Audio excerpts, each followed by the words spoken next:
തന്നെ പരസ്പരം ഏറ്റുമുട്ടാൻ തുടങ്ങിയ മത്സരാർത്ഥികളാണ് ഷാനവാസും അക്ബറും. ഇന്ന് രാവിലെ തന്നെ ഷാനവാസും അക്ബറും ഹൗസിനുള്ളിൽ വൻ അടിയാണ്.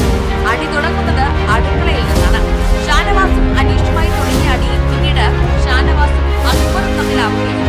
അനീഷിന്റെ സ്വഭാവം ഈ ഒരാഴ്ച കൊണ്ട് അറിയാമല്ലോ. എങ്ങനെയെങ്കിലും ആളുകളെ ട്രിഗർ ചെയ്യുക, കഴിവിന്റെ പരമാവധി.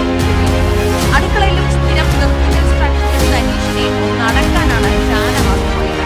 അനീഷിനെ അടക്കാൻ നടന്നില്ലെന്ന് മാത്രമല്ല അത് മറ്റടിയായി കലാശിക്കുകയും. ഷാനവാസിനൊപ്പം ഒടിയൻ സാബു കൂടി അടുക്കളയിലെ ടീമിന്റെ കാര്യത്തിൽ പുറത്തുനിന്നുള്ളവർ ഇടപെടേണ്ട എന്ന് അനീഷും അക്ബറും പറഞ്ഞു. എന്നാൽ ക്യാപ്റ്റൻ എന്ന നിലയിൽ ഏത് വിഷയത്തിലും ഇടപെടുമെന്നായിരുന്നു ഷാനവാസ് പറഞ്ഞ അവസാനം വാക്കിന്റെ കനത്തോടെ ഷാനവാസിനൊപ്പം ഉണ്ടായിരുന്ന ഒടിയൻ സാബുവിനെ അക്ബർ പച്ചയ്ക്ക് ചോദിച്ചു.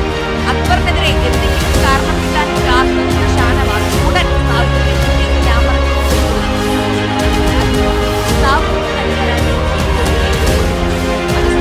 അക്ബറിനെതിരെ ഷാനവാസ് പരാതി പറഞ്ഞത് സഹിക്കാതെ അപ്പാടി ശരത്ത് ഷാനവാസുമായി കൊണ്ടുപോയി.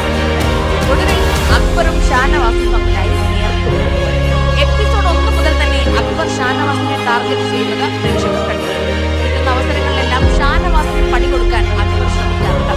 നൈറ്റ് ടാസ്കിൽ ഷാനവാസിനെ ഇന്നാക്കി അകത്തേക്ക് കയറ്റിയത് പോലും അക്ബറിന്റെ ഗെയിമായിരുന്നു. ഇപ്പോൾ ക്യാപ്റ്റൻ ആയതോടെ തനിക്ക് തന്ന പണികൾക്കെല്ലാം മറുപടി കൊടുക്കുകയല്ലേ ഷാനവാസ് എന്ന് പ്രേക്ഷകർക്കിടയിൽ ചർച്ചാ വിഷയമുണ്ട്. ഇരുവരും നല്ല മത്സരാർത്ഥികളാണ്. ഇരുവർക്കും പ്രേക്ഷകരുടെ സപ്പോർട്ടും നിലവിലുണ്ട്. അക്ബർ തെറി പറഞ്ഞ വിഷയത്തിൽ സാബു അത് അർഹിക്കുന്നു എന്നാണ് പല സഹമത്സരാർത്ഥികളും അക്ബറിനോട് അഭിപ്രായം പറഞ്ഞത്. എന്നാൽ രേണു സുധിയെ സെപ്റ്റിക് ടാങ്ക് എന്ന് വിളിച്ചതും ഈ തെറിവിളിയും ഒക്കെ ആവുമ്പോൾ